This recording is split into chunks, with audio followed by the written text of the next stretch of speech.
পরশুরাম ধারাবাহিকের আজকের পর্বে দারুণ উত্তেজনা দেখা যায়। স্কুলে কর্ণ চ্যাটার্জির টিসিতে সই করে অপরাধীর সন্তানদের স্কুল থেকে বের করে দেবার হুমকি দেয়।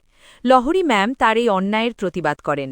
ঠিক তখনই কর্ণ দূরে সুধারানীকে দেখতে পেয়ে সই না করে তার খোঁজে ছুটে যায়, কিন্তু পরে বুঝতে পারে সে ভুল দেখেছে।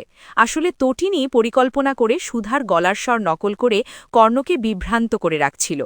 পরে কর্ণ আবার টিসিতে সই করতে চাইলে লহরী ম্যাম কাগজ কেড়ে নিয়ে টুকরো টুকরো করে ছিঁড়ে ফেলেন।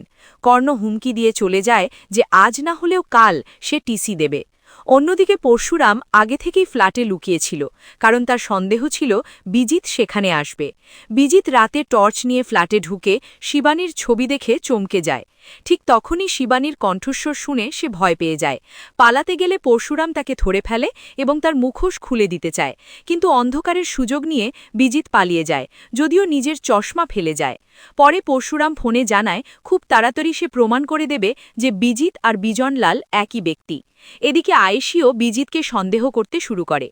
আগামী পর্বে দেখা যাবে শিবানী সেজে বিয়ের মণ্ডপে বসার জন্য নন্দা নিজে রাজি হয়ে যায়। এতে বোঝা যাচ্ছে এবার বিজিতের সত্যি ফাঁস হওয়া শুধু সময়ের অপেক্ষা।